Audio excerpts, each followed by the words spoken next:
Welcome to the Los Culeros podcast, where the arrows fly straight and the conversations stay real. We're your hosts, Jose Jara and Josh Peña. We're just a couple of everyday guys with a growing love for the archery, the outdoors, and the journey that comes with both. By no means are we pros or veterans, but we're all in. Whether you're new to the bow or have years under your belt, you're welcome here. This podcast is all about sharing stories, learning from guests, and building a community around the sport we've grown to love. So grab your bow, lace up your boots, and join us as we dive into archery, hunting, and life, one shot at a time. All right. Welcome back to another episode. I got George here and Chewy. No Josh today. He's having an emergency procedure to enlarge or decrease the size of an organ on his body. So we'll talk to him or her whenever he gets back. I'm pretty sure it's going to be decreased by the time he gets back. Yeah, I'm pretty sure. Yeah. No, so we wanted to talk a little bit today about hunting season's coming up. So it's crunch time right now for most people, and just kind of go over kind of what we use, how we get ready, what we put in our trucks, what kind of gear we're using, and just kind of what we do to prepare. So I know you got a hunt in January, so it's a little bit later in the season for you. But what are you doing right now to prepare? So right now I just got a brand new setup. So best thing to do is just shoot it, you know what I mean? And make sure we sight it in. I know I'm still pretty much 3 months away, but still to shoot and come up with a good sight tape, and then later on maybe do a little bit of paper tuning. But for now, just make sure that it's shooting solid and straight. And once I get a paper tune, then maybe I can start shooting with broadheads, because, Right. 3 months, seems like a lot, but It's not. with work. Yeah. I mean, I can't go and shoot I wish I could, but Centennial Park is kind of out there. Yeah. So it's kind of hard, but yeah, just making sure that everything for now is shooting straight and I'm comfortable with it. And then, like I said, later on, just get a little bit of paper tuning and. Right. Because you don't want to paper tune it, brand new setup, because things are going to move, strings are going to stretch. Yeah, exactly. And then, it might, if it's a different brand, the draw length might change, D-loop might change a little bit. So it's just getting all that stuff dialed in. And then once you're ready for the paper tune, get a couple of arrows through the rest, and you can start to make those adjustments, right? Yeah, and then, like I said, like the guys from High Desert, I mean, they've been phenomenal, dude. Yeah. Like I said, they're next to, like, I don't know, I haven't gone to nobody else, so Right. But they'll get you No, down. man, they definitely take care of you. I've been going to them since our shop here in town's closed down. I've been going to them more frequent, and every time I go in there, it's a good experience. They're pretty knowledgeable. What I like about them is they're not trying to get you out the door. They're taking the time. They're getting you figured out. They're answering whatever questions you have. And they're eager to help. Yeah, exactly. Because I was there about a week ago, and one of the I think he's the general manager, but Ethan, like, I went and got my new rest put on. Yeah. We got 20 dialed in with the new sight, and it took a while, but he was just there like, hey, how's it shooting? Yeah. So any adjustments, he made them, and so it was Yeah, nice. they were our one stop we made before I headed to TAC. So me and Chewy went, got the bows dialed in. They spent some time, working with Chewy, getting his grip figured out, and then getting his paper tune. Yeah, they didn't even get mad when I hit that for paper tuning, and he told me to shoot a little low, so I shot too low, and I hit the metal frame. Oh yeah, busted a brand new arrow I had, but they just kind of laughed, and I thought they were going to kind of be like attitude or mad about it, no. or No, but dude, nah, it's so they chill. yeah, and then he helped me with my grip, as far as my grip and everything, and yeah, those were good guys. I mean, that was the first time I was in there. I was in there one time. Yeah. But I was just walking around looking, and they're very helpful anyways, but yeah, that paper tune little triangle, or not triangle, but little rectangle piece that they have to hold the paper. Yeah. He's like, hey, aim a little bit lower from that hole that you made. And Chewy dropped his bow like 6 inches and hit the Dude, metal. it was the Ooh. loudest bang. I thought my bow blew up. I didn't know what happened. And he's all like, "Oh, that's." I was like, "Oh, I'm sorry." He's like, "No, it's not the first time." He moved that paper. Dude, there's holes all over that thing. Oh yeah, dude. Have you guys seen the ceiling? Yeah. You know what? I had noticed it, and I saw one of their TikToks. Yeah. And I was like in the video, he was like sky draw, and then they point up at the camera, and I'm like, oh shit, there's some arrows up there. I didn't know there was arrows up there. Yeah.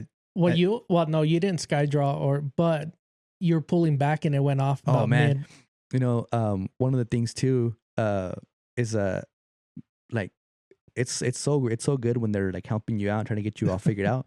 But it's like a little you're under pressure because they're just like, it's a little intimidating because they're right there, right next to you, like staring down at your sight and at your rest, trying to make sure everything's good. But they're just like really close in your space, and I'm like getting nervous. My arms are getting sweaty. I'm like, stop! Don't look at me. Right? Yeah, I'm all blushing. I'm the same way too, because like, dude, I forget the other guy's name. It's Ethan, and then there's another guy. He worked on my bowl, like for a little bit, and then Ethan. But yeah, he's just staring at like making sure, like your draw length's the same, making sure your peep size not being twisted every time you draw back. Yeah.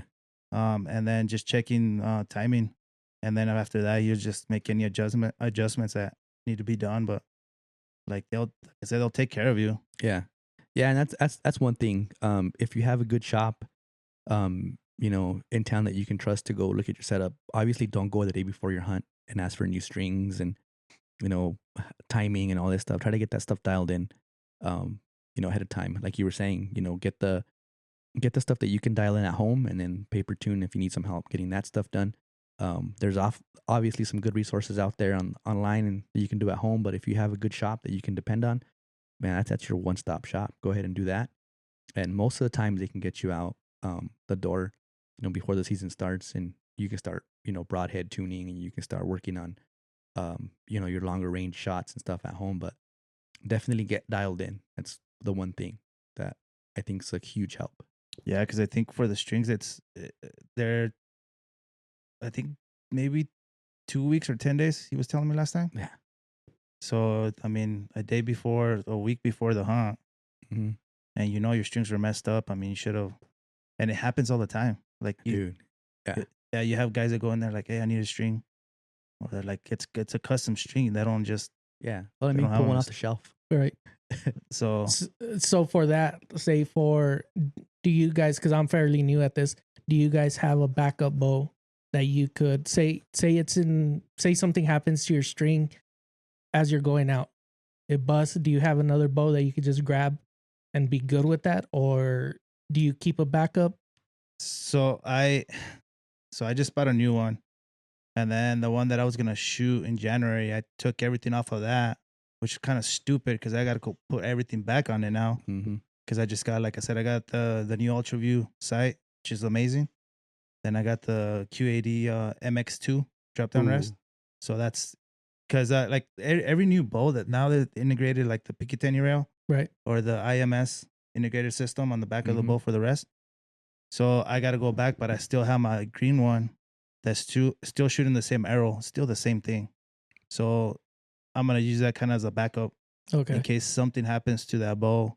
And that's another thing. Like, if you're going to carry it, you got to be really, really careful. Because I've noticed too, with the green one, I was at Centennial Park and I dropped it, and then like the sight tape was like, it was just shooting wrong. And I was like, what's going on? I don't know if I bumped the sight.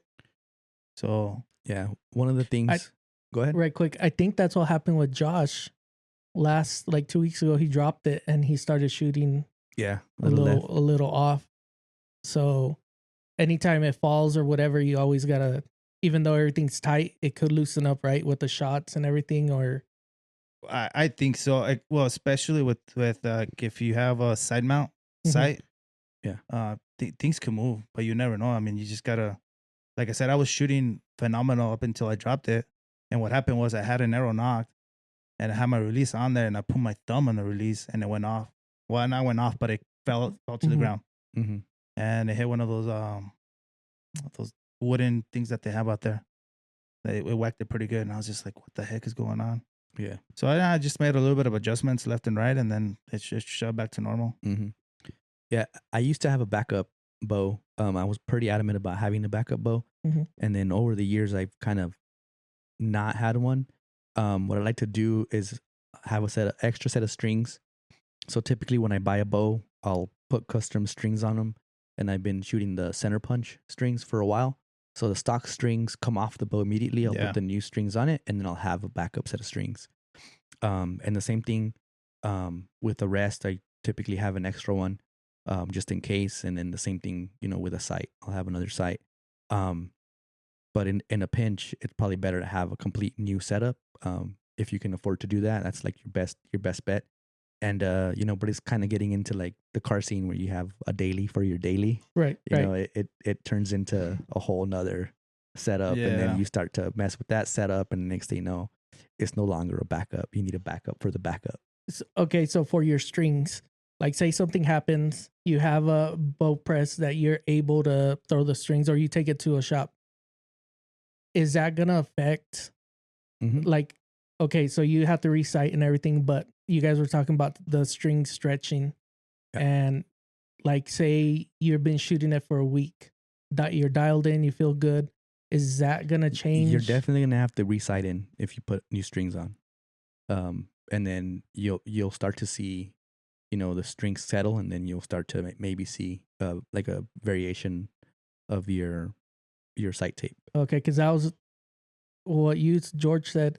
That was new to me as far as you're gonna lose poundage as your strings stretch. It makes sense now, but does that happen over a course of like say 3 months? Say you got your new string, you do everything. Honestly, that probably depends on the string manufacturer and that and how much you shoot. Yeah. Okay. If you're shooting, like it's not gonna like if it's in the get new strings today and then it sits in the closet till like for example with me, if it sits in the closet till January, nothing's gonna happen because you're not putting no force on the. Okay, so while it's just there, it's not gonna stretch. It's the only time it's gonna stretch is like if you're actually shooting. Okay. So anytime you shoot, like that's what they tell you, like hey, shoot. I don't know, like maybe 200 arrows or something, or probably less than that, and then they tell you go get a paper tune, and then that's whenever you actually want to dial it in. Like once everything's stretched, then that's your final. Yeah, once you start putting a couple hundred arrows through it, like for example, the last time that I had them at High Desert put my new strings on, I put this new strings on, and then he goes, "Anything else you want to do?" And I was like, "Well, I mean, could we paper tune it? I'm already here." And he goes, "You might want to put 100 arrows through it first before you paper tune it, because it's gonna move." I go, "Yeah, you're probably right." So we waited, shot 100 arrows, went back. But that was one thing too, is when we put the strings on it, they drew it back and it was at 76 pounds.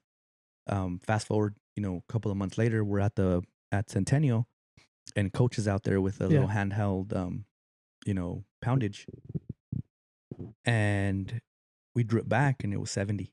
So I lost 6 pounds somewhere in there, So, okay. And it stretched and settled in, and that's the poundage it's supposed to be at. So, another great thing that having an extra set of strings is great, and also something that I picked up from the guys from Outshape and Dan talking about, and MFJJ, is a silver Sharpie, and kind of like how they do like the bolts on your car, you mark it on the frame and the bolt, and then you put that on there, and then you can see if it's moved, if anything's moved. Yeah, so I do that because the new primes, they have they're mod specific. It's not something you can adjust right there on the dial. Like before I think with the inline that I had, you can go all the way from 26 to 30 or whatever. So what I've done is on those mods, the other day I was like, I heard this rattle, and one of the bolts was coming loose. So like you're saying, I just put like a little dot on the torque bolts to make sure that, hey, if I'm shooting, I'll go home and then I'll check it and make sure that that it hasn't moved or loosened up. And that's a good idea to do too on your sight, especially your third axis. Yeah, one of the things too that I like to do is Sharpie whatever you can, and then also on the sight take a picture of it, and then take a picture of your rest to kind of see the marks, because you never know, man. It could move, or like for example, Chewy is gonna get a new rest, and we're gonna be able to just look at the lines off of his current rest and hopefully transfer that over to the new rest, because it's the exact same one. It's just a newer one. So something that you could definitely do. It doesn't cost a lot of money. Silver Sharpie, and then just kind of mark everything and tighten everything down good. After you get everything tuned up, make sure everything is nice and tight. And it's one way to make sure that when you're out there, you don't have some inconsistencies in your shots because something moved. Because that's happened to me a couple of times, and you kick yourself in the ass every single time that happens. Yeah, that's for sure. You just got to make sure, like, before you, I'm not saying the day, well, you could do it the day before, but just go over your bow and just make sure that everything's tight, everything's good. Because, like I said, you don't want to go opener day and then, like, you're like trying to shoot a big old buck, and then one of the screws is missing on your mods or somewhere. Yeah, that's one thing. So definitely making sure that your bow's set up and that you have it all tuned up. You're shooting good broadheads, and then arrow selection's huge. Make sure that you're shooting the, arrows for a while. Don't switch them up right before the hunt. Don't change something on your setup right before the hunt, and try to make sure that all that stays consistent throughout. As far as conditioning, do you do anything? Do you go to the gym, start getting in shape? I honestly, I told myself if I got an elk hunt, like I was like, I'm gonna go back to working out, and I haven't done it. Yeah, I really just conditioning, nothing really. Like, take a walk here and there, right? And then other than that, nothing like crazy, right? I just feel like when I go work out, when I used to back in 2018, I get too stiff and like to draw back the bow. Yeah. Especially, you get sore, especially with shoulders, dude. It was killing me. Like to draw back and you're drawing back and it's just like it's like you're doing a workout. Yeah. And most of us have like jobs where you're physically active during the day. Yeah. And you're doing stuff. So it's, it is definitely good to get out there and get some cardio in and make sure that your diet's right. And so you're able to put forward your best effort. But at the same time, you don't need to be, running marathons to hunt. I mean, everybody's different. Yeah. Like I just feel like if that's your cup of tea, by all means do it. But don't sit there and call everybody else that you're not doing it right because you're not in shape. Like who cares? Like the only thing that sucks, I will tell you this, is it's like whenever you're stuck in an animal, right? And you're climbing this mountain, and then like you want to be, before you pull that shot, and like you're on the stock and say you're 50 yards away. At the same time, you don't want to be all gassed out, all shaky and stuff. That's what I worry about. And it's happened before, even with rifle. You're like, the rifle hunts, you get to one spot and you're like, man, and then like you're looking through the scope and everything's shaking. It's like hindsight's 2020. So I mean, we're out there hunting and you're like, man, next year I'm gonna put in some more effort and do some cardio and get in shape and this and that. Never happens. And then we get busy, life happens, and it's easier to go to McDonald's, get a whatever meal, and I'll go to the gym tomorrow type of mentality. Tomorrow and That's why I don't say I'm going to the gym. I'm not gonna lie to myself. But like we said, like I told you guys before, I've lost a good amount of weight, and I feel like even though I don't have a hunt, my son has a hunt. I want to be able to get him to where he could take a shot at something, and I just want to feel better. Yeah. But both of you guys are in pretty good shape, so I don't think. Well, I can't see you guys having trouble unless. Oh man, I have trouble. But trouble. I mean, I'm rounds of shape, so. Yeah, I didn't say what I said. You guys are in good shape. So what happened with me was I went with two guys from work. Right, one of the guys had a elk hunt, and we went elk hunting, and dude, we hiked some nasty, gnarly like mountains. And at the time, I was like, I think I was like 220, 225. Yeah. And then I came back, dude. I almost died. I felt like I died. So then, getting ready for my hunt, because we got it the next year, I was like, dude, I can't be like this, hiking up hills like this. So I just started like kind of fasting, like eat, like, fast from like 9 o'clock to 9 o'clock. Yeah. That's how I started. Yeah. And just one solid meal a day and minimize snacks, sugars, whatever. Energy drinks, it's hard to. Yeah. I work. They got sugar free. That's what I stopped sugar, like all sodas, stuff like that. And I went from 290 to I'm at 297. I'm at 255 right now. Damn. just with like no sugars, and it sucks. Yeah, it does. It does. My wife will be eating the Snickers. She's like, "Oh, I forgot you can't eat sugar." I'm like, I can. It's just you choose not to. I'm trying not to. Like, I wanna.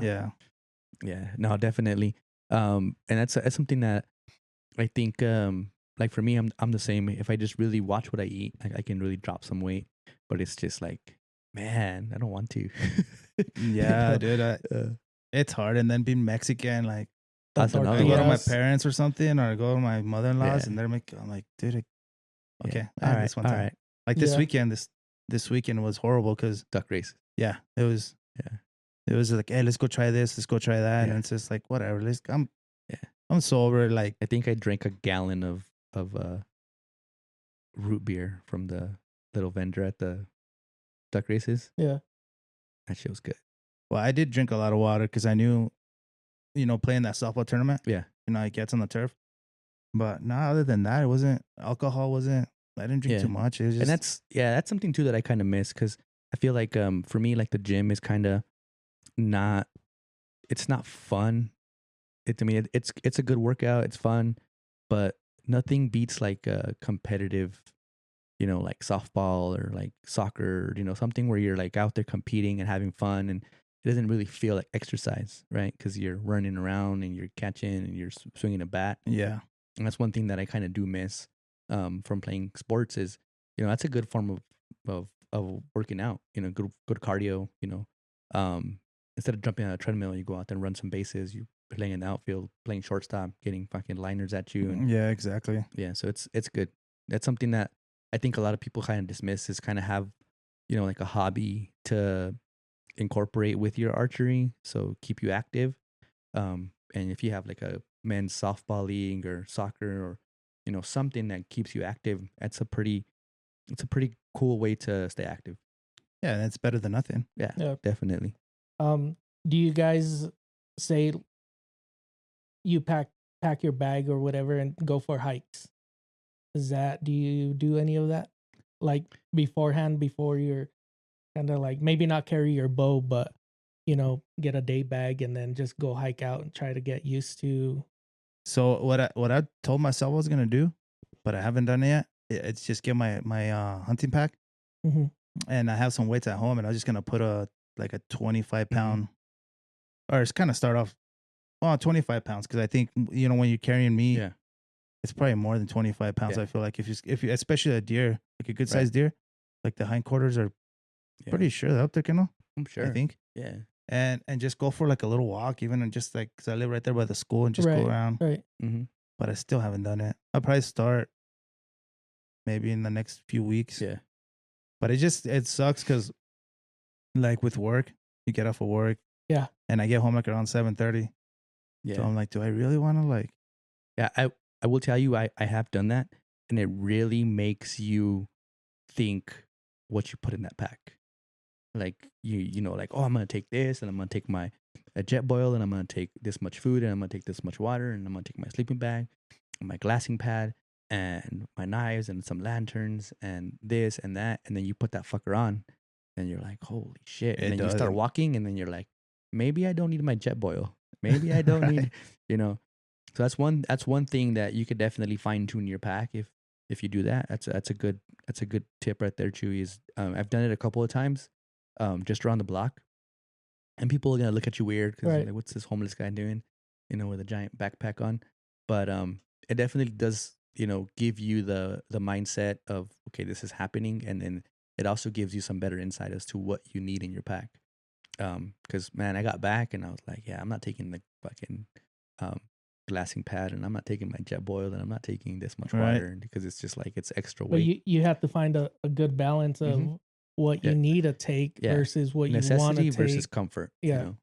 So I think like on your first like opener day, right? Because I usually I just put water bottles in my pack, and then usually gallon size bag, and carry some tuna, some type of protein, some carbs, maybe some crackers or whatever. Yeah. And because we usually just go morning and then come back, but I might do something different this time, because I don't want to go like just go hunt the morning and then come back I drive back to the house. I'm just gonna stay there all day. You're planning on staying out Yeah, there? if not, stay like the night and stay like Yeah. 3 days in a row. So, but I'll go back to my truck and then I'll have the essentials. But yeah, just dude, just carrying water, just like we'll say 6 little things of water, and then obviously you're gonna have your binos, you're gonna have some type of gun, and then you're gonna have your tripod and spotting scope. Just that alone, it's up there, man. And then you're carrying your bow on your hand. Like you're literally gripping your bow the whole time you're hiking. So that's why you got to be really careful, because if you slip, especially going up a hill coming down, right? I mean, you can. But it's heavy. It's heavy. Yeah. That's one of the things where you really have to really kind of mind what you put in there and kind of the water and all that stuff too. I've gone up there and halfway up the mountain, I'm like, I'm drinking 2 bottles of water right now just to reduce some weight.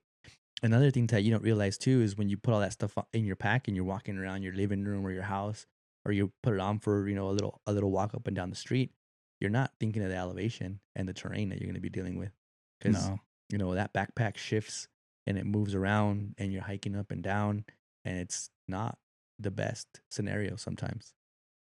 It's not, but it's a good preparation, still, like, because you're getting used to the weight. Yeah. Just the weight on your back. Yeah. Like when you're going up the mountain or down, I still think it's a good idea.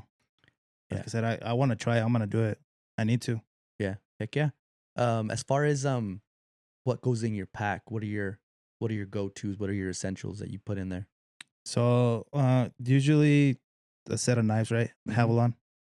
That has been I had one since we went in 2018. I had my Havalon in the orange one. Finally, I got a new one, and then carry that.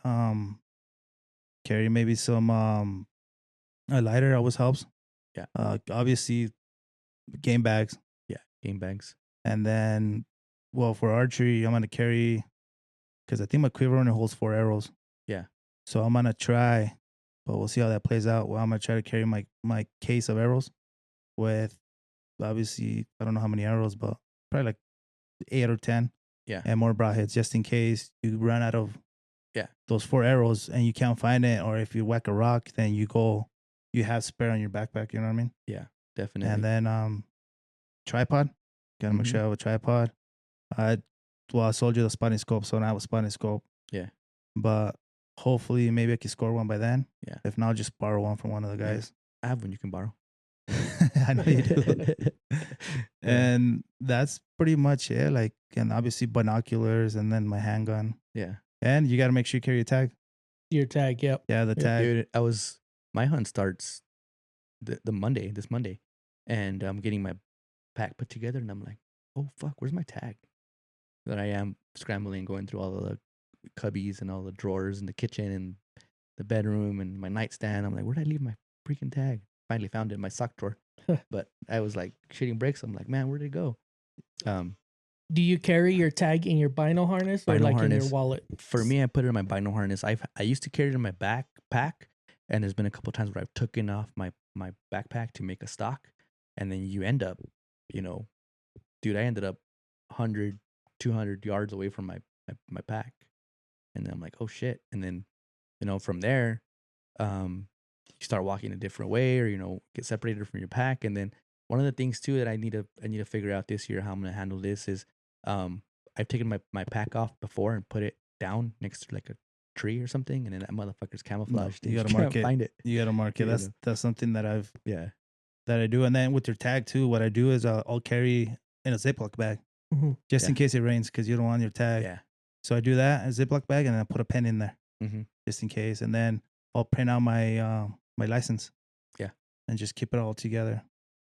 So that way, like I said, Ziploc bag's a good idea, just because you never know if it gets, if it starts raining, whatever, it's all secure. I don't care about the rest of the stuff, but just that tag, because.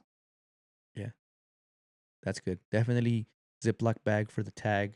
Keep it out of the elements and make sure it doesn't get smudged, because I've had that happen. I had mine in my bino harness and get sweat on it, and the next thing you know, I go to pull it out, and then the numbers are kind of smudged and stuff. And the way that New Mexico prints their tags, it's like giant stamp, basically. So you introduce some moisture to that, and it starts to run. So that's a good idea. So when you guys are packing out or when you leave your base camp, your truck, do you guys have a set 1 mile, 2 mile, like you're trying to stay within a certain distance from your vehicle? Or is that just blown out the door until you could keep? I like what I like to do is I'll park in a certain area, and then just hike the highest point I can find, even with the side by side. Just leave it somewhere and just get to the highest point that way I can glass. Because if you're kind of at a low point, I mean, or you could do it either way. But I like if I have access to like a high point, and there's plenty of area to glass, then I'll just hike up there, and then the vehicle can stay wherever. I mean, just good thing to do is just mark it on your Onyx. Okay. That's what I do. I just mark it on Onyx. Yeah. Even though you know where it's at, but a lot of times you're walking, and then you're walking up this mountain, and then you go over 2 ridges or 2 hills, and you're like, you don't even know, like, you kind of get like, well, where the heck am I? Yeah. But look at your Onyx, and you're like, okay, well, I marked the truck already. So we're talking about the Onyx. Do you guys carry a battery pack for your phone? I do. Like the auxiliary battery pack, just in case it dies? I usually don't, because I just go for the day. Right. I never really, but like I said, like this will be different, because if I'm gonna go and stay 2-3 days up there by myself, or if I have somebody with me, then, but my truck, I'll charge the phone pretty quick. Right. Yeah. But I mean, you're going for the day. I've had, I've been up there pretty early, and then made the mistake of not charging my phone on the drive, and then have Onyx open, have Pandora open, and then pull up to the trailhead, get out, hike up, and then using the Onyx, and then I'm getting up there and I'm recording wildlife and recording the scenery and stuff, and then getting up to the top, glassing, finding some does, recording those guys, and the next thing you know, your battery's at like 30%. I'm like, oh shoot. What I started, I'm pretty sure you guys do it. We were out, I think in 21, and I had no service at our little base camp. We had a little bit of service. Well, when we were up there, I pulled up Onyx and I was offline, and I didn't download it. Yeah. I didn't download, and I couldn't pull anything up or anything. So we went back and I downloaded that, and then after that, I started beforehand. I'll download while I get the Elite. That's that way I could download. Another good tip there is make sure to download your unit before you get out there, because I've had to do the same thing. Pulled up to the trailhead, got out of the truck, started walking up, and then it's offline, and then I'm like, shoot, no service, and then I had to get back in the truck, drive down the road to get service, and then download the offline map, and then get back on it. So that's happened to me as well. That's a good tip, is to make sure that you have, either a physical map and kind of marked out where you're going, but also, make sure your Onyx is that map is downloaded offline. Well, I have I think it's a Garmin little GPS. I bought that back then. It's all New Mexico. The only thing that sucks about it, like you got to change the batteries once a day. Oh, okay. Yeah, because it's obviously tracking all day. Yeah. So I have that with me. Sometimes I carry with me just for the heck of it, just in case something happens with the phone, and that's kind of helpful too. Do you carry backup batteries for that? Yeah. I always put at least 2 packs of batteries inside inside the pack. One of the things too that kind of almost bit me in the butt a couple of years ago was I used to wear a Casio G-Shock watch, and that one had like 6 alarms. So I had all of my alarms for my breaks at work to make sure I knew when break was coming, make sure to check on some people, lunchtime, and then so I'm hiking, I'm stalking a deer, and I look down on my watch and I realize that it's gonna go off in 20 minutes. Yeah, and I don't remember how to turn off the alarm, so I ended up digging a little hole, burying the watch, and putting a rock on it, and then continue to stalk this deer. But it's one of the things that sometimes we don't realize. Make sure that your phone's on silent. Make sure that your alarms on your watch are turned off. So last thing you want is to be stalking the deer and your phone goes off. Yeah, especially if it's like a big old deer. Imagine just you're 20 yards away, 40 yards away, and like something goes off, and you're just like, I'd be pissed. Yeah, I'd be pissed. It's one of the things that it's happened to me a couple of times where like I've forgotten, like, oh shoot, my phone needs to be on silent. And it's crazy too, because like even on vibrate, like you're out there in the woods and it's in your pocket and it's kind of loose. That vibrating noise, it's loud. It doesn't seem like it's loud, but it's loud out there. No, you got to keep it on silent. So do you guys make sure everybody, if you're hiking, if you're hunting with someone, that you're on the same page as far as your phone's on silent, all this? Yeah, like your bags don't make noise. Is that something else you guys check? Like, I typically make sure everyone knows where I'm gonna be at, stuff like that. And then the bag I have, Badland makes a pretty good quiet. It's not too loud. Material's pretty soft and it doesn't make a whole lot of noise. But I typically, if I'm on a stock, I'll try to take off my pack. If I have the opportunity to take it off, I'll take it off. Yeah, it's the best thing to do because I think it's a Killick that I bought. Yeah. And that thing, it's noisy when you're walking. Like, I don't know what, but I can't remember what the other one is. Oh, Alps. It's an Alps. Yeah. Typically, if it's like waterproof waterproof, it's a little noisier. And if it's not, then it's a little bit softer material. It's absorbs some water, some moisture, and it's a little quieter. Yeah, because I'm gonna use the Alps one because the other one it's noisy. Yeah, especially like I noticed. Well, it doesn't matter, right? But like on the rifle hunts, when you're walking and then you hear the little squeaky, and I'm like, and then you're carrying the rifle, and I'm like, what the heck? Where's this coming from? Yeah. So there I am, like an idiot. Like we stopped summer glass and trying to figure out where it's coming from. Yeah. Start sprinkling water just to reduce the noise, but it doesn't help. Yeah. As far as gear, in your pack, you said binos, you said spotting scope if you have one, tripod. Is there anything else that you feel like has been a game changer for you? I don't know. I don't think so. I mean, this will be my fourth archery hunt or fifth actually. Yeah. What about rangefinder? Yeah. Like the quality of a rangefinder? I mean, it's obviously you want a good rangefinder, but something that you've been shooting with and you're consistent with. One thing that I will tell you, man, is I always carry an extra battery for my rangefinder in my pack because, I've gone out there and like low battery and it's like the scariest thing. You're like, shoot, man. Yeah, because some of them will show the battery life. Yeah. And then once you get out there, it's like, how did I get to 1 bar? Mm-hmm. But see, with me, I use the SIG. I think they call it SIG Kilo 1000. So it's a binocular with the rangefinder. Oh, okay. And I feel like, but it's kind of dumb because I carry that, right? Binos with the rangefinder, but I still carry my other rangefinder. Yeah. When we did it in, when we went to Arizona for over the counter, that's what I was carrying. Because I just feel like the rangefinder that I have, it's not the handheld one. Mm-hmm. It's not as consistent as the binoculars. Right. But at the same time, with the binoculars, I mean, you still got to get them out of your thing and like you range and it ranges like on the dial. Oh, yeah. You hold the button and then like you can range continuously. Yeah. But I don't know. Like do you trust those more than your handheld? I do. Yeah, I do. But like if I'm stuck in an animal, I don't know how I feel about it. Like I don't know how I'm gonna. Yeah. But if I'm stuck in an animal, right, and I'm like, I know, and I don't have the straps going to the harness just because I can set them on my tripod. Mm-hmm. So it's kind of one of those things where you range and what would you just put it down?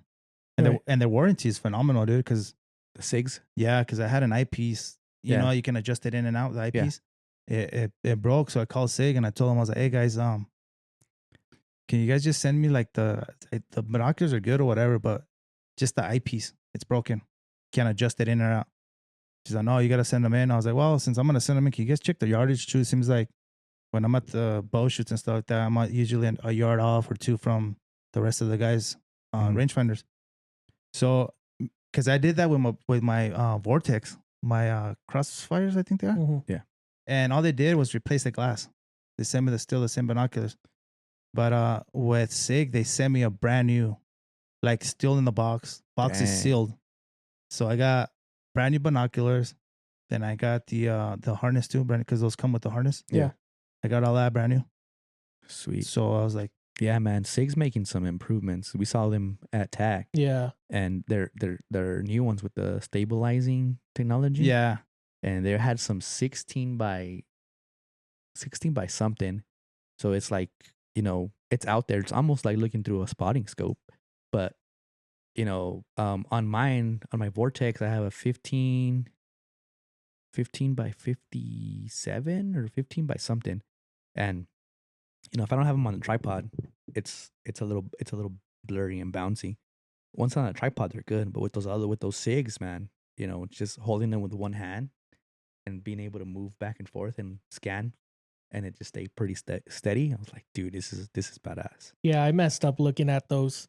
You looked at the binos with the rangefinder, like like the one you have, and man, it was insane looking through them. And I've always, getting into this now, I'm like, man, getting name brand, I think is awesome with the warranty. Mm-hmm. Like, I'll get an Amazon special, it don't work, and it's like, well, I'm out that money now, I have to buy more. Yeah. So it's like I'm learning, like, it's that buy once, cry once. Like, you buy quality and they back it up. Like, if it breaks, I know your binos were making a clicking noise. You could send them back to Vortex and they'll either fix it or send you a new one. Yeah. You said that, and that's what I'm seeing now is like, man, like I see the price and I'm like, I don't know, but then it's a piece of mind. Up. Yeah, it's peace of mind. Mm-hmm. It's backed up and everything. So it's like, okay, cool. Like I'm gonna have that. I don't have to worry about like if something messes up or something. And then spending double the money. Spending more money to try to replace it. It's like just get it right the first time and then you're set. Like yeah. So I think definitely my next pair of binos are gonna be SIGs. Yeah, because the only reason why I bought them was because when Aiden had a cow hunt in 16D, and he let me borrow them, so we were able to put a stock on some elk. Like they were like 1,200 yards away. Right. So I ranged a hill that was 700 away from them, and he was able to get a shot at like 400 and something yards. Yeah. Then after that, and that's kind of cool too because they have the ballistics, no? The ballistics calculator built into them, so. You download the app, you put in your ballistics on your rifle, and it gives you, if you shoot an MOA, it gives you right there the value. Wow. Like if you're shooting at certain yards, it tells you, hey, go 3 point whatever MOA. So that's the only reason why. Yeah. And they're 10 by 42, so they're not too heavy, not too bulky. No. So they're perfect, man. They've been good. I mean, that's. Yeah. I think that's and they're pretty clear. I mean, I was comparing them to my 15 56s, I think I have, to your 1042s, and I'm like, dang, these are better than mine. It's definitely a clearer glass. And it looks a lot. The image looks a lot better. Yeah, I just think you need it because it's you need a good rangefinder. Yeah. What about releases? I know we've talked about making sure that you have something good. Do you have a backup? Yes. Or what's your? Yes, I like I said, going back to 2022. Yeah. I had just bought a few months before my hunt. I had just bought a Stan release, and when we're up there on the hill, I lost. Like I had knocked it on my D loop, and I was like putting a stock on an elk, and I guess when I went over a tree, it bumped the thumb, came loose, and I got to the top, and it was gone. Damn. So luckily, I happened to carry a spare one. So right now I have like the Ultra View thumb released, and then I have a Carter, Weiss Choice or Weiss Guys, whatever it is. Yeah, the Weiss Guys. Yeah. And then I still have the 4-finger. No, I have the 3-finger. Yeah, and then I have which I kind of don't like, but I have just a finger release of the Spot Hog. Okay.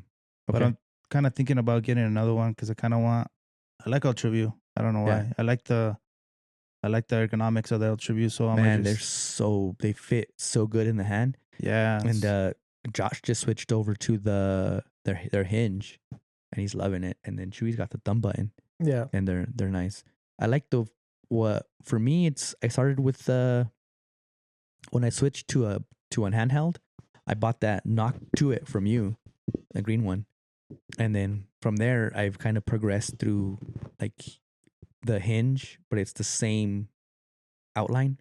Yeah. And then now I got that tension. It's the same outline. So it's essentially the same release, but it's activated different. I went from a thumb to a hinge to tension. So for this hunt, which one are you using? I think I'm going to take the tension, that Silverback Plus, as my primary, and then I'm going to have my Too Smooth as the backup, which is the hinge. I like the feel of the hinge because it makes you focus drawing back. And when you have an animal in front of you, you kind of want to rush through everything because you're excited, and that makes me slow down. Like the way you draw back, Yeah. it makes you slow down because you don't want to, release it early. But I wasn't too comfortable letting that down with the hinge. So I think with this tension that it has a brake on it, Yeah, I like can the hold safety. that down. Yeah. And if I need to let down, I can. So that's going to be my primary. Then I'll use the hinge as the backup. And I kind of like that because that's kind of like, because I notice myself too a lot of times, and I'm sure you can relate to this, Chewy, but like you punch the thumb or you punch the trigger. Yeah. Like yeah. you draw back, you anchor, and then usually like what I do is I put my thumb on the other side and then draw back, and then when I'm getting ready to shoot, I put it on there, and I always tell myself all you got to do is squeeze, but you don't. Sometimes you forget, especially like when like the other day when I was trying to sight in my bow, and I've been like probably like 100 and some shots already because I shot a lot, Right. Mm-hmm. and it was getting to the point where I was just like slapping it. No, like I just put my hand on and squeeze it or forget, and there goes an arrow over the back. Yeah. Yeah. So with that, I think it's kind of like I like it how like you have that safety, Mm-hmm. and then you just draw back, and then you just there, and then you pull back. I kind of like that instead of because with the thumb I noticed because I always tell my wife when she goes with me, I tell her record me, see what I'm doing wrong because a lot of times too with thumb releases, even with finger, you're anchored at one point, and then maybe you have your elbow down. Yeah. And you already know because your shot will be all messed up. Right. So you got to keep everything kind of in line. Yeah. And I feel like with that release you got it be like, okay, well, let go of the thumb or the safety. Yeah. And then all you got to do is just follow through. Right. Instead of you like anchoring and then you still you're still thinking, you still got to be like, all right, I gotta. Yeah. But with that, it's kind of nice because you just anchor, let go. And then if you're not sure, get back on the safety, let down. Mm-hmm. So yeah, that was my biggest thing is it definitely helps having the hinge for me. It definitely helped relax going through the shot, like making sure that I took my time and kind of settled my nerves a little bit before I drew back. And then once you're anchored in, the only thing I didn't like was you're anchored in and then you're kind of just relying on your tension and your release to activate. yeah. And the animal could be moving or walking and stuff like that, and I didn't feel comfortable letting down. And now with this, if that animal starts to move, I can hit the brake and then move with it, and then again let go of it and make sure it doesn't go off. So you could activate the brake at any time. Yes, anytime you want. It's like a safety. Yeah. Okay. And I think Stan Stan makes them. I mean, everyone makes them. It's just the preference, and it's just like finding the one like that fits your hand the best and kind of how you want to do it. I kind of like the one you got because it's like it's clean. Mm-hmm. It's like we were talking about earlier with the sight that I got, the UltraView 2. Simple, dude. There's no keep it simple, stupid. Yeah, it's just there's no, you don't have 20,000 bolts and stuff like that. Yeah. Mm-hmm.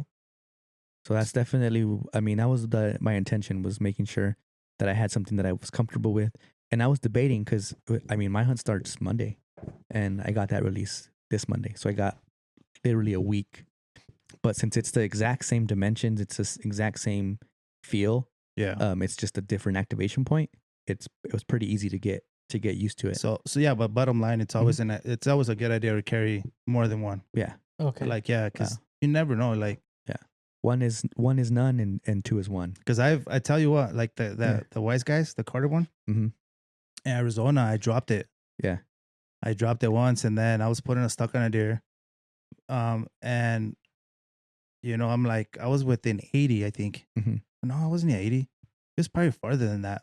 But I'm going towards this deer, right? I'm putting a stuck on this deer, and I look at my D loop, and I'm like, okay, it's not there, and I'm looking at my pockets and everything, and then my buddy's on top, and I go back to him. He's like, "What happened?"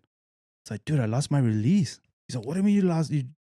I was, I had it in my pocket, and like I don't know if I had it in my pocket. I'm like anchored to on my D loop. So there I go, backtracking my step, and luckily I found it. Dang! But it's always I've learned to like it's happened. It's gonna happen, dude. Yeah. Unless you shoot the wrist strap. Yeah, and then I was thinking like because a lot of the that's the only thing I didn't like about the stand. The first ones I got, because the first gen a few years ago. Didn't have anything to attach to it. So, and then I kind of like it with the Ultra View has that little pocket. Yeah. Well, that's what I did with mine. With the Ultra View has a little thing. My bino harness has for the binos, and I just looped it on there. So now I just carry it right there, and I can let go of it. And it's just so hang. funny because he got that release, and then he did that to the bino harness. It's a Badlands bino harness, and the strings that you can attach to the binos, he attached one of them to the release, so it's attached to there. And then like a couple of weeks later, we start seeing the advertisements for that new product I seen that. I seen that. Yeah. Yep. And I was just like, I'm like, how many people I've been doing that? You should have put a patent on it. Yeah, I know, right? Yeah.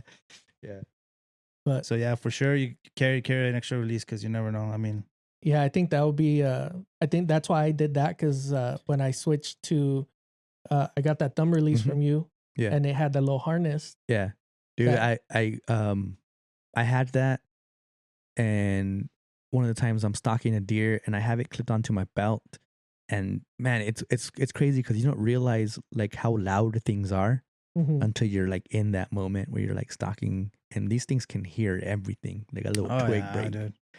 So I have it was like a Cavex, or what was that called? Like where this molded plastic. Yeah. Kind of like the holsters for the gun. There you go. Exactly like that. It's exactly that, but it clips in, and I didn't realize that it just makes the same noise when you pull it out. Yeah, it clicks out.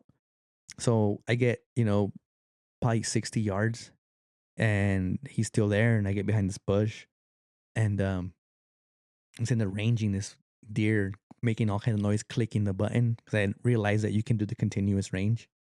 I'm just sitting there just clicking the crap out of the fucking button, and his ears go up, and then I'm like, all right, and then I get the release out, and it's like, and I pull it out, and that fucker just stands up, and it's like gone. Yeah, I'm like, man, so definitely, have a backup, but also make sure that it doesn't make a whole lot of noise, because like that wasn't that ideal situation for me. I was just like, man, I made all kinds of noise, Yeah, and like the release you got, that tension, whatever it is, I think it's like super quiet because I don't know, like the thumbs are the Carter one's kind of loud. Yeah, don't you have that one, the 2-finger?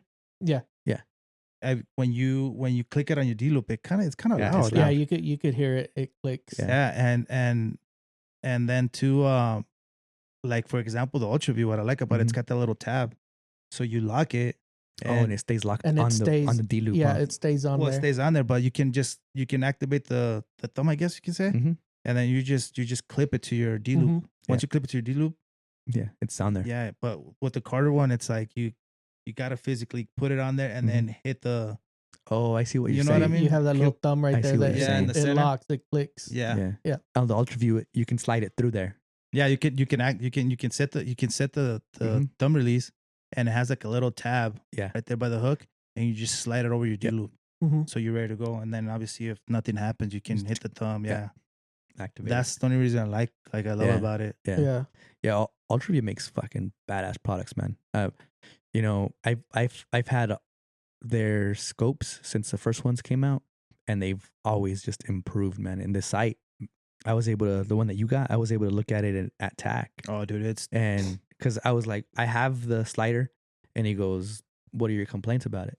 And I go, "The pin brightness." He's like, "Check this one out, man." And I put that in. I was like, man, and then just so simple, dude. Dude, it is, man. Like I love it. Like I got it, and then at first it was kind of like just to get used to it, right? And then I shot it, and I'm like, and it's simple. Like I was telling you, like it's, you don't have 20,000 Allen bolts holding the inside. third axis adjustment is just simple Allen turn, and then adjust your third axis, and then your windage is just the little knob. You just pull it out to the. I will tell you, it seems like a lot of money for something like that. Yeah, because I got the Picatinny rail one. And then a little more. Yeah, did you get the light.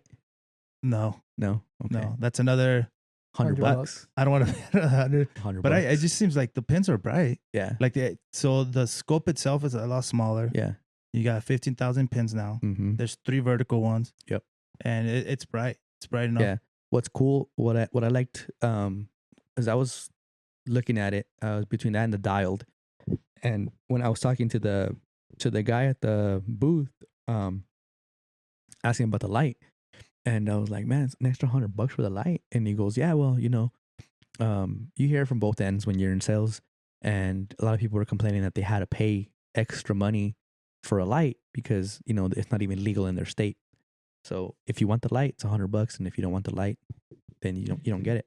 And if there's any wives listening, we exaggerate the cost of stuff. Oh, yeah. Yeah, like if we say 100, it's like $10. Well, mine kind of hooked me up with this one. So oh shit! All right, there you go. That's one thing that I will tell you is it's all fun and games until you get your wives into archery, because then they know how much things cost. Yeah. Before I was telling the wife, oh yeah, I bought a new sight. It was like $100.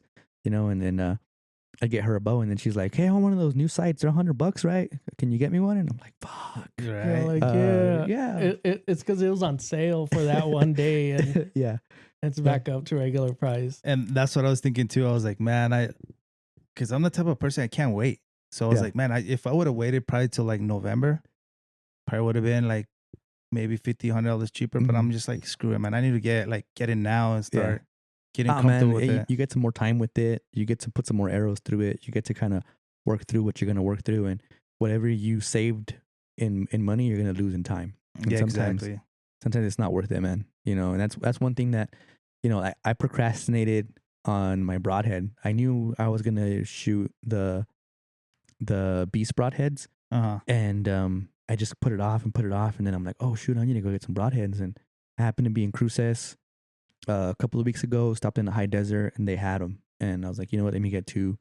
So I got six broadheads. I didn't realize that they didn't come with practice tips. So I was like, oh, well, I'll just jump online and order a couple of practice tips. It's hunting season, so it's everything's taking forever. So that's what you're shooting this season. Yeah, I'm gonna shoot the beast broadheads. I got the Easton 5.0s, and then I got the Boning Alpha Veins with the Boutique white wraps, and then a nocturnal lighted knock in the back with a red. So how much grains are you looking at your arrows right now? Dude, it's crazy because this is the first year I'm not running brass in the front. So it's basically my tack arrow with a collar on the front of it. And right now, when you were coming, you're knocking on the door, I was actually weighing them, and I'm right at 398. 398.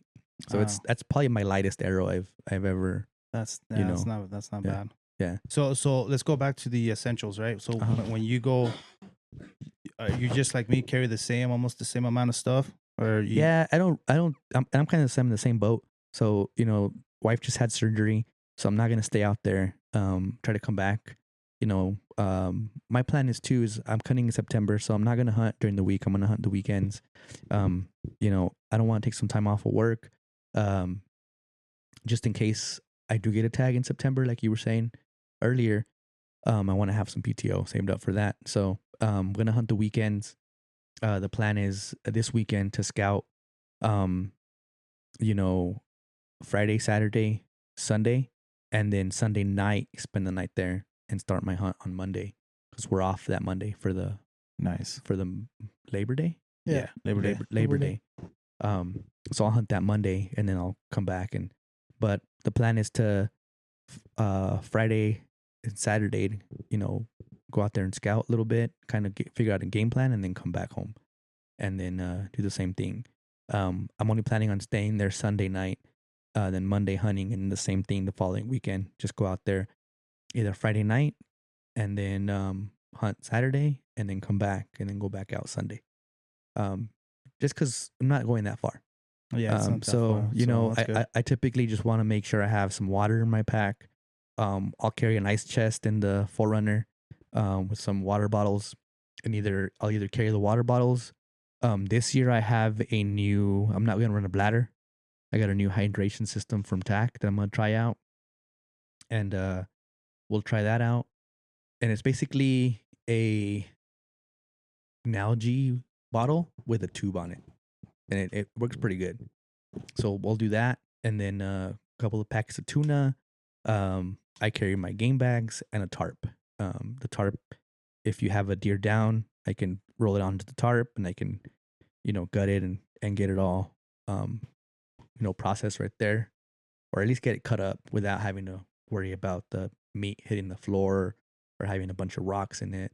And it doesn't weigh a whole lot either. So, and then also you never know, man. I mean, you get some nasty rain or you get something, you have a little bit of a shelter. Something, see, so that's something that I probably should. And that's something that I got. I just don't want to, like, you think it makes a lot of noise? It doesn't. So what I've done is what makes a lot of noise is the plastic that it comes in. So I'll open it up and just take the tarp itself. And what I like to do is I'll put game bags and then tarp and then game bags. And that'll be the very bottom. And what's cool about it too is that it's pretty rigid. So it gives the bottom of your bag like form. So instead of your bag being all compressed and stuffy, that bottom of it kind of serves like a base. Yeah. And then you can put stuff on top. How about walking sticks? Have you ever? Yes. With my old trekking ass. poles, whatever. Yeah, with my old ass now, I got some trekking poles, and I go to Walmart and grab the Ozark Trail $27 poles, and they work just fine. They don't look the best, but that's one thing that it saved my ass a couple of times. Because like you were saying, you lose your balance up there. You're carrying your bow in one hand, and your hand's just on by itself on the other hand, and I feel like that trekking pole, it gives you at least 3 points of contact and going up and down. Yeah. And it's definitely better. Well, I was thinking too, but I don't know, man, because I don't want to like tie my bow down to my pack. And something happens, and then pressure on the. Got to get you a bow hitch, man. Yeah, have you tried it?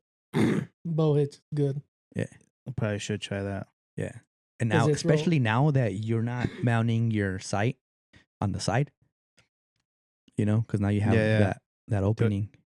That's a game changer, dude, honestly. I mean, I'm going back to that, but that's a game changer. Like having everything aligned. Oh man, nothing off to the side. This is your first Picatinny sight. It changes it, right? It feels more so clean. Yeah. Then remember I showed you I got the quiver. The quiver for the actual four arrow. Yeah, dude, and it's so like I mean, I'll give Prime their flowers, man. They knocked it out of the park with that quiver. Like, it's so simple in the way that it attaches. It's pretty ingenious, man. And I wasn't gonna buy it, right? Because I have a tight spot. But the owner, Doug, he kept telling the guys, like, just put it in the bowl. He's gonna want it. Yeah. And then he told me the price, and then I was like, nah, man. And then he's like, dude, I'll give you this much at the door. And I was like, let me think about it. So we went to Bubba's that day. We went and ate. Mm-hmm. And then I told my wife, I was like, go to High Desert before they close. And I called them like at 5:55, dude, because it closed at 6. Yeah. And I was like, hey, Doug, it's George. All right. And then he just said, okay, cool. And then I just went in there and just spotted. But I like it, dude, because it's like. No, I mean, tight spot makes a badass quiver. No, it does. But I mean, nothing beats like a bow specific, or because like they designed it to fit it perfectly on there. And I had the PSE version of like the bow specific quiver, but man, that cutter one I got, it's fucking badass, dude. That cutter quiver on the bow. Josh got me one. He got himself one, and then he was like, "You want one?" I don't know what he was talking about. I thought he was talking about a T-shirt or something. And I'm like, sure, man. And then he comes up with that quiver. I'm like, oh shit, dude, for real? He's like, yeah. I was like, oh damn. And then they put it on, and just the way the arrows fit and come out, out of there, it's badass, dude. Because any diameter arrow, you can just slide it right in. So like, for example, if you're stalking, like when you go for your deer hunt, do you, when like you take a shot, you're stuck in and out of that deer, do you take the quiver off, or you just keep it on there? I've with the tight spot, I never did, because they fit pretty close. They fit pretty close to the riser, so I never had any kind of issues with it. But one of the things that I wasn't doing is I wasn't shooting 3D with my quiver on. I would take the quiver off and then run a hip quiver. And this year, I was like, you know what? I'm not gonna do that, because it feels weird. Like you're shooting the whole year without a quiver, and then you put one on, and then it throws you off a little bit. I had to move my back bar a little bit to kind of counter that weight, kind of do the balance. Yeah, and that kind of helped a little bit. But it always felt a little bit weird. And this year I just decided, since I got my new bow, I'm going to run a quiver. And I was running that PSE one, and then I got this the cutter quiver, and it's a lot lighter than the tight spot, which is, I was like, there's no way. But it's a lot tighter. It fits a lot better. And the cool thing about the cutter one is that it comes off easier. So I feel like I could take it off and it wouldn't be as loud. And it's 4 arrows, so it's pretty easy. Yeah. And something else that they just came out with too, they came out with an attachment for your quiver to go onto your belt. Oh, nice. So you can take off the quiver from your bow and put it on your belt. Yeah, see, that's the only thing I kind of don't like about the quiver I have, because you can't really take, because it's 2 piece. Well, they have a 1 piece, yeah, and they have a 2 piece, but I opted for the 2 piece just because it looks way cooler. I just kind of but I don't know. We'll see how it works. I mean, 4 arrows, so it shouldn't be too bad. Nah. And what would be the reason to take it off? Because of wind or something, or is it a longer shot? It keeps you steady. Some I don't know. Some people just, it's just one of those things. Like I was saying, for me, like I would never shoot with the quiver on. So whenever I would go hunt, it just felt weird, and because it does add up a little bit of weight. Oh yeah, like you think about it, you got some people are shooting 7 arrow quivers, and it's quite a bit of weight. I mean, a naked bow is one thing, but so that's one thing I'll start doing. Like, well, finally got my bow set up and everything, and now I'm dialed in. But so now that's what I'll start doing. So I'll set up my bow, put the arrows in there, and then start shooting with the arrows just to get used to the weight. Yeah, probably won't be able to shoot as much because, I mean, you think about it, it's still quite a bit of weight you're holding. Yeah, so, yeah. What I even did this year was I shot with the quiver on, and the arrow was on there, and then I had a hip quiver or a back pocket quiver, and I would try to use the arrows off of the quiver. But even if I wasn't using those, I would grab the ones off of the hip quiver. But I would try to make it a point to have that quiver on there, just because I felt like that's one thing that I felt like I could have really helped me, is to shoot with that quiver on. Yeah, I think it's a good practice just to get used to the weight. And it just depends on how you want to hunt. But if you're gonna hunt with it, I think you're better off shooting with it. And if you're not gonna hunt with it, then don't. Right, because then you're gonna tune your bow to it, and you take it off, is gonna throw off your balance. Another thing too that I didn't realize how much of a difference it makes is shooting your bow with what you're gonna wear. Because we're out there shooting in the t-shirt, and you go and you're out there in January and you're wearing a bigger jacket or more layers, and you draw your bow back, and now you're like your sleeves in the way or something. And you're like, what the fuck? How do I? Yeah. So like same thing, I have the January hunt, so it's gonna be a little colder. So I'll start doing the same, implementing little things here and there, so that way whenever. One thing that really messed me up was a beanie. Last January, I had my beanie on, and I drew back, and when I go to anchor, I can't find my anchor point because my beanie's over my ear. Oh yeah, I'm just trying to where the. It just felt weird, man. So, going back to again, like having to try to let down with a hinge and not being too familiar with it. I'm trying to let down and then pick up my beanie so I can get my knuckle behind my ear, because it throws you off. It just feels different. Even I noticed too. In 2022, I had my jacket on, right, and I had the hood. And when you have the hood on, right, because I shot with it and I anchored and I turned my head, and that whole hood is moving with you. Yeah. So it's kind of like it's going one way. And you're like, yeah. So it's definitely some things that you can definitely figure out if you're, taking the time to shoot your bow kind of in preparation for a hunt, and just kind of make sure that it makes sense, because, I remember one of my first years hunting with a bow, I went and bought some badass Oakley gloves, and I'm like, I'm gonna use these, and my hands will be nice and warm. And then I go to draw back, and then I go to put my finger on the wrist rocket, and he's like, can't feel the release. Yeah, that's. And you're like, nope, can't use gloves, So. Yeah, that's something you gotta. I guess you get used to. Yeah, definitely. That's why I like kind of like Prime. They have that grip. Mm-hmm. Supposedly, it's supposed to keep it at one temp. So during the colder weather, Yeah, that grip's supposed to be kind of not as cold. Yeah, and that's one thing too. When we took Chewy to get his bow paper tuned, I had on that bow, I had a little sleeve to kind of keep the temperature down when it was too hot, and it was throwing off. It was throwing off my grip. They told me to take it off. After that, it felt a lot better. Yeah. Yeah. So definitely try to figure out your grip and all that stuff. Make sure that it's all making sense. Well, yeah. I mean, you have to.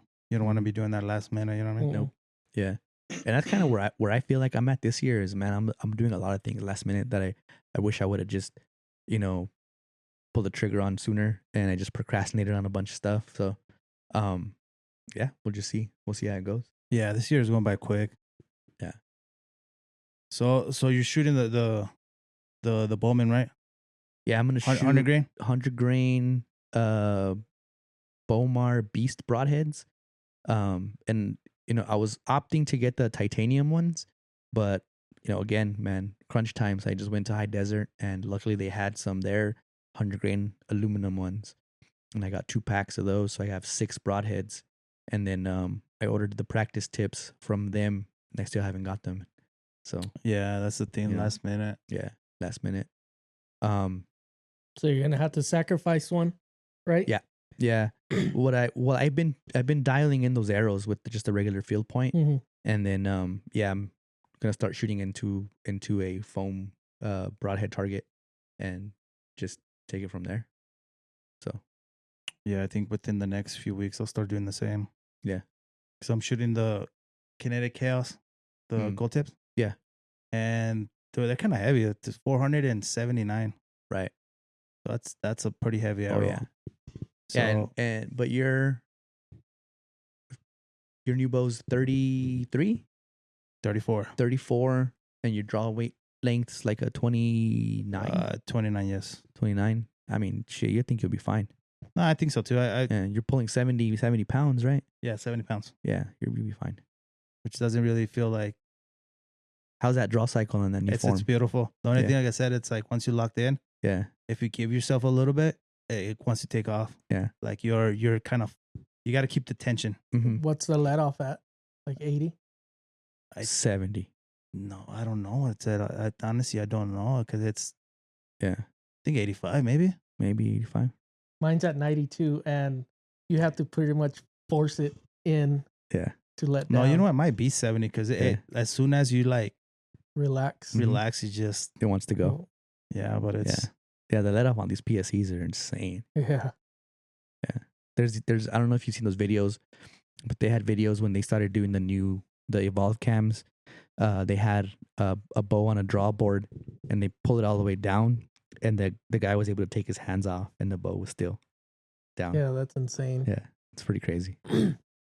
Pretty crazy. All right, so I guess that wraps it up, guys. Good chat. Talked about kind of preparation, kind of what we're looking forward to and stuff like that. Shout out to Josh. He's on his way to pick up the truck that he won from TAC. Anything else you guys want to add? No, nothing really. I mean, just make sure you're fully set up before you go on your hunt. Yeah, definitely that. Yep. Shoot straight. Last minute checks. Yeah. And hopefully get some meat on the ground. Yeah. If you guys haven't already, make sure you guys like and subscribe, and comment down below what you guys are hunting this year, your setups, and would love to hear some feedback from you guys as well. But that'll be it, guys. Catch you guys on the next one. Peace. Later. Link in my bio. Subscribe.